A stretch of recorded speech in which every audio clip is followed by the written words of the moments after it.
بھائیو نماز شروع کرنے سے پہلے 8 چیزوں کا خیال رکھ لیں، اور یہ 8 کا فگر جو ہے وہ جنت کے 8 دروازوں کی نسبت سے جو صحیح مسلم میں ہے کہ جو وضو کے بعد پڑھ لے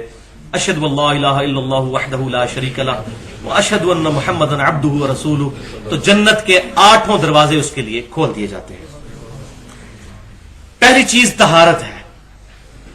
یعنی جسم کا پاک ہونا، کپڑوں کا پاک ہونا، جس جگہ پر آپ نماز پڑھ رہے ہیں اس کا پاک ہونا، اسی طریقے سے وضو غسل کا اہتمام کرنا، اس پہ میں بتا چکا، مسئلہ نمبر 42 ہم ریکارڈ کروا چکے ہیں، 2.25 گھنٹے کی گفتگو، اس ڈیٹیل میں آ جانے کی ضرورت نہیں۔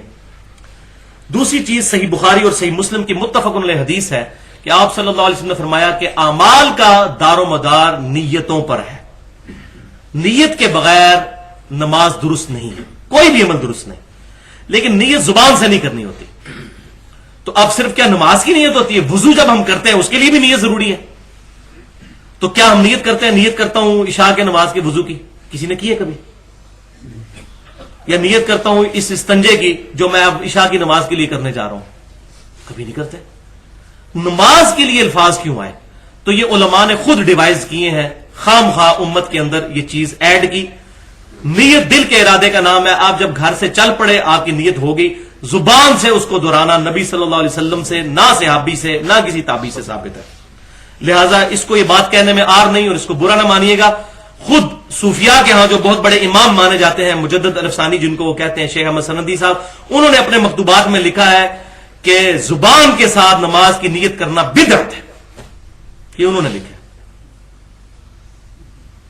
تو یہ بات میں ان کی، اگرچہ مجھے ان سے کئی معاملات میں بہت اختلاف ہے، لیکن ان کی اس بات کی میں تائید کرتا ہوں کہ واقعی ہی یہ بدعت ہے، ثابت ہی نہیں ہے۔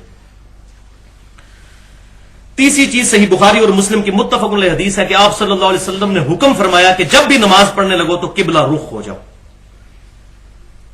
تو ہماری مسجدیں عموماً قبلہ رخ ہوتی ہیں اور گھروں میں بھی ہم اہتمام کرتے ہیں، لیکن سفر کے دوران اپنے پاس قطب نما رکھنا چاہیے، یا جو نارتھ سٹار ہے رات کے وقت قطبی ستارہ، اس کو دیکھنے کا پتہ ہونا چاہیے۔ تو پاکستان میں جو قبلہ ہے وہ مغرب سے جنوب کی طرف 14 ڈگری ہے، ہمارے یہ جہلم سے لے کر اسلام آباد یہ تقریباً بنتا ہے۔ تو اس کا اہتمام کیا جائے، خصوصاً یہ پیٹرول پمپس پہ جو مسجدیں بنی ہوتی ہیں، مجھے بھی کئی جگہ اتفاق ہوا ان کا قبلہ بالکل غلط بنا ہوتا ہے۔ تو مسجدیں عموماً جو ہیں وہ ٹھیک ہوتی ہیں، ہمارے اسلام آباد کے اندر تو میں نے دیکھا ہے کہ بہت اہتمام کرتے ہیں، کئی مسجدیں جو ہیں وہ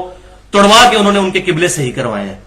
آ کے گورنمنٹ کی طرف سے، لیکن باقی ہمارے اس جہلم شہر میں یا چھوٹے شہروں میں اس کا اہتمام نہیں ہوتا اس طرح۔ چوتھی حدیث صحیح بخاری اور صحیح مسلم کی متفق علیہ حدیث یہ بھی کہ آپ صلی اللہ علیہ وسلم سے پوچھا گیا کہ یہ بتائیے جو نماز میں ادھر ادھر دیکھتے ہیں لوگ، ان کے بارے میں آپ کیا فرماتے ہیں؟ تو آپ صلی اللہ علیہ وسلم نے فرمایا یہ شیطان کا اچکنا ہے نماز میں سے، نماز میں ادھر ادھر ایسے دیکھنا۔ پانچویں چیز صحیح مسلم میں حدیث ہے کہ آپ صلی اللہ علیہ وسلم نے فرمایا کہ جو شخص نماز میں یا دعا کرتے وقت آسمان کی طرف نظریں اٹھاتا ہے اس کو ڈر جانا چاہیے کہ اس کی نگاہیں اچک نہ لی جائیں۔ تو دعا میں بھی نظر جھکی ہونی چاہیے، ہاں دعا کا قبلہ آسمان ہے، ہتھیلیاں جو ہیں وہ آسمان کی طرف ہونی چاہیے، اور یہ بھی صحیح سند سے ثابت ہے۔ الادب المفرد میں امام بخاری لے کر آئے ہیں کہ 2 صحابہ عبداللہ بن زبیر اور عبداللہ بن عمر رضی اللہ تعالی عنہما، یہ جو ہے وہ دعا کے بعد اپنے ہاتھوں کو چہروں پر بھی پھیرا کرتے تھے، لہٰذا یہ سنت ہے، اور اس کو شیخ البانی کا اس کو بدعت کہنا ان کی سخت اجتہادی غلطی ہے، اللہ ان کو معاف کرے۔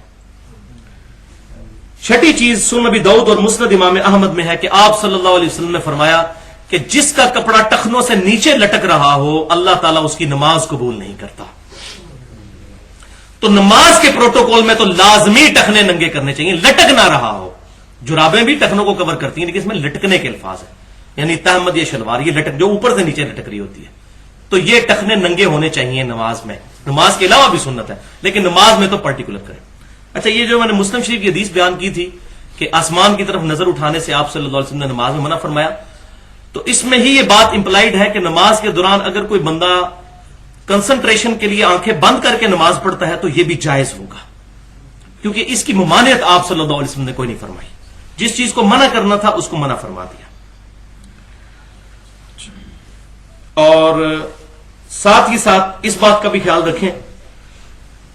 کہ نماز کے اندر ایک چیز جو ہے وہ پرٹیکولر ملتی ہے جس پہ پوری امت کا اجماع ہے، اور امام بہیقی کی جو الخلافیات کتاب ہے اس میں بھی صحیح سند کے ساتھ سیدنا عمر سے ہے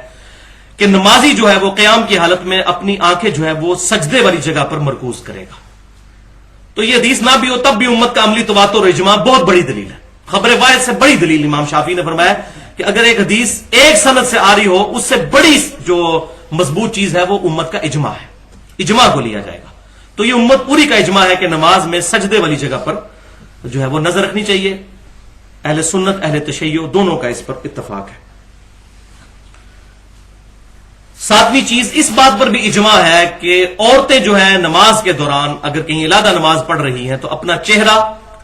اور اپنے دونوں ہاتھ کلائی تک اور اپنے پاؤں جو ہے وہ ننگے رکھ سکتی ہیں۔ عورتوں کے لیے یہ نہیں ہے کہ ٹخنے ننگے کریں، یہ مردوں کے لیے خاص حکم ہے۔ اور مردوں کو ایک اور چیز کا بھی اہتمام کرنا چاہیے کہ سر ڈھانپ کر نماز پڑھیں۔ آپ صلی اللہ علیہ وسلم سے ننگے سر ایک رکعت پڑھنا بھی ثابت نہیں ہے سوائے کسی مجبوری کے یا احرام کی حالت میں۔ یہ بات الگ ہے کہ سر ڈھانپنا نماز کا حصہ نہیں ہے، لیکن ہمیں نماز میں جیسے کہ سورۃ الاعراف میں آتا ہے کہ اللہ کی مسجدوں میں زینت کے ساتھ آؤ، تو نبی صلی اللہ علیہ وسلم کی شکل مبارک کی نقل اتارنا یہ سب سے بڑی زینت ہے۔ تو آپ صلی اللہ علیہ وسلم نماز میں بھی اور نماز کے علاوہ بھی سر ڈھانپ کر رکھتے تھے۔ تو اگر کوئی بندہ نماز میں یہ تمام کرتا ہے اس کو اپریشیٹ کرنا چاہیے۔ جیسا کوئی بندہ اگر صرف عصر یا مغرب کی نماز پڑھتا ہے اور باقی تین نہیں پڑھتا، اس کو یہ نہیں کہنا چاہیے کہ یہ بھی نہ تم پڑھو۔ تو یہ کہنا کہ جی نماز میں ڈھانپ لینا اور عام حالت میں نہ ڈھانپنا، ویسے ہی نہ ڈھانپو، یہ بات نہیں۔ نماز میں سر ڈھانپنے کا اہتمام کرنا چاہیے۔ آٹھویں اور آخری چیز اس کانٹیکسٹ میں یہ ہے کہ آج کے دور کا بہت بڑا مسئلہ ہے یہ موبائل فون، اور میں یہ سمجھتا ہوں یہ موبائل فون نے تو نمازوں کا سکون برباد کر دیا۔ اور نمازوں میں تو پھر بھی چلیں مسجد چھوٹی ہوتی ہے، لوگ ایک دوسرے کو گھور لیتے ہیں۔ آپ کو اگر حرمین شریف میں حاضری کا موقع ملے تو وہاں بڑی کوفت ہوتی ہے کہ طواف کعبہ کے دوران اتنے فون بجتے ہیں کہ ان کو آپ روکنا ہی ناممکن ہے، طواف کا مزہ خراب کرتی ہے۔ اور لوگ فون سن بھی رہے ہوتے ہیں، خالی جو ہے وہ بیل نہیں چل رہی ہوتی، سن بھی رہے ہوتے ہیں۔ تو اتنی بڑی نحوست پڑ چکی ہے کہ ہم لوگ کنسنٹریشن کے ساتھ نماز میں بھی موبائل کو سائلنٹ پہ لگانے کے لیے تیار نہیں۔ ہم نے کیا کمٹمنٹ اپنے رب کے لیے شو کرنی؟ اور نماز کا لطف ہی اس وقت ہے کہ جب آپ نماز اس نیت سے شروع کریں کہ یہ اپنی نیچرل پیس پہ جب ختم ہو تو ہو، ختم کرنے کی نیت سے شروع نہ کریں، ورنہ پوری نماز میں آپ کی دوڑ لگی رہے گی۔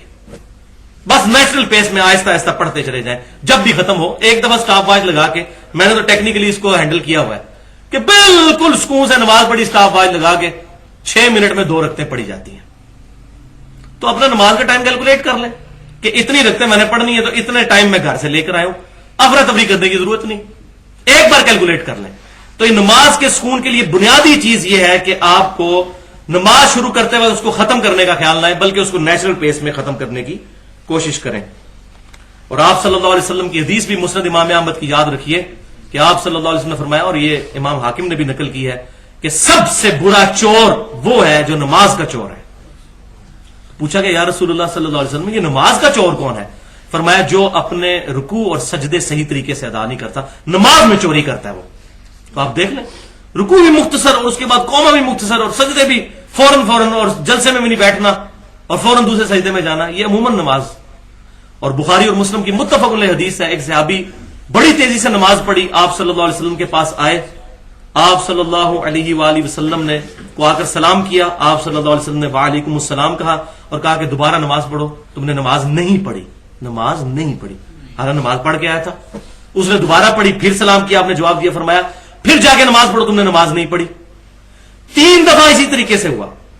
اب راوی کہتے ہیں مجھے یاد نہیں، تیسری یا چوتھی مرتبہ آپ صلی اللہ علیہ وسلم سے اس نے ریکویسٹ کی، یا رسول اللہ صلی اللہ علیہ وسلم مجھے نماز کا طریقہ پھر سکھا دیجئے۔ تو آپ صلی اللہ علیہ وسلم نے فرمایا کہ دیکھو، جب تم نماز کا ارادہ کرو تو خوب اچھے طریقے سے طہارت حاصل کرو، اس کے بعد سکون کے ساتھ جو ہے وہ قبلہ رخ ہو کر کھڑے ہو جاؤ، پھر تکبیر کہو، اس کے بعد قرآن پاک میں سے پڑھو، پھر سکون کے ساتھ رکوع کرو، پھر سکون کے ساتھ جو ہے وہ رکوع سے سر اٹھا کر کھڑے ہو جاؤ حتیٰ کہ ہر ہڈی اپنی جگہ پر آ جائے، پھر سکون سے سجدہ کرو، پھر سکون سے سجدے کے ساتھ سر اٹھاؤ اور سکون سے بیٹھ جاؤ، ہر ہڈی اپنی جگہ پر آ جائے، پھر دوسرا سجدہ کرو، پھر دوسرے سجدے کے بعد بیٹھ جاؤ۔